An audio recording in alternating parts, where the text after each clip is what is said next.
You turn inward and you're trying to find your character. You're trying to find yourself. How do I do that? Well, here it is.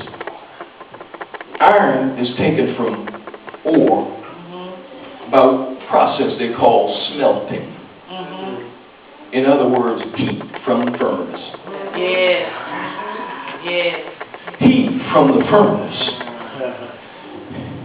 See, the ore is useless. It has iron in it. In other words, there's some good men out there. All right. Yes. Are you following what I'm saying? There's some good, real good men out there. And it's iron's job to see. All right. See, iron is friends with iron, the Bible says. Yes. Iron knows that there's some good men out there. Yes. Yes. But see, if you catch them in the ore moment, you could destroy them. You could mess them up trying to use them. You could destroy them. Are you following what I'm saying? Why? Because you're trying to use them before they've gone through the process. And they're insecure. And you know something about that I have to admit, I've admitted, and we've talked about in our church quite often, that sometimes we marry people when they're, let's say a man, we marry a man or we marry a woman that hadn't been processed yet. And you stay with them for a while, and somewhere along the line you get bitter with each other. Why? Because we're still trying to find ourselves. And same thing with pastoring and on and on. If we hadn't been through the process, we end up bitter with one another and making things happen that shouldn't have happened, and on, and all of a sudden you got a mess.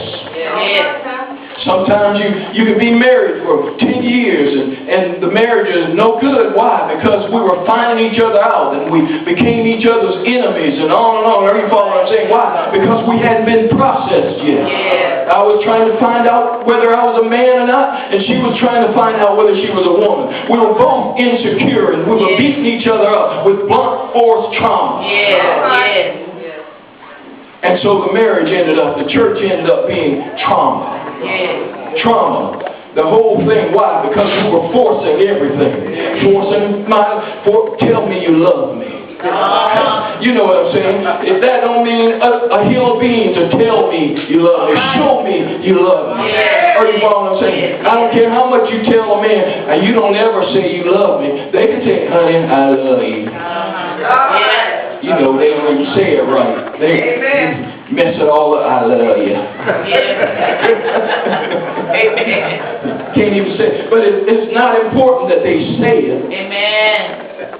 See, because that's blunt force trauma in itself. It's blunt. It's forcing it out. And that's why they can't even say it. I love you. All right.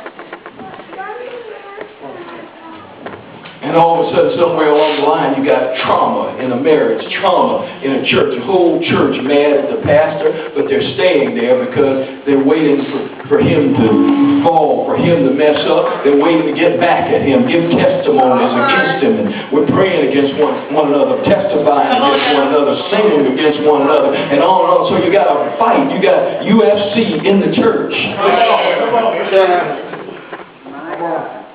Blunt force trauma. How do I get this? Men, are you hearing me? How do I get this? Smelting. See, what has to happen is that you have to put this ore in a fire. Not just the fire, but great heat. Some affliction, some great heat. And you leave them in the great heat. And once the heat goes out, you dig through the ashes. You dig through the ashes. And you look down, and there's a little, now the ore was like this. But you look down through the ashes, through the affliction, through the trouble, and you see a little piece of stuff that seem to be durable, that seem to know who it is. Through the fire, through the troubles, through the trials, through the tribulation. you dig through the ashes, through all of its trials and tribulations, through all of its tough times, and you see iron. Yes. Iron that's been through something. Iron that's been tried. Iron that's been true. You see something. And not a big piece of iron, but through all of that ore, you find in the ashes, after all the heat, after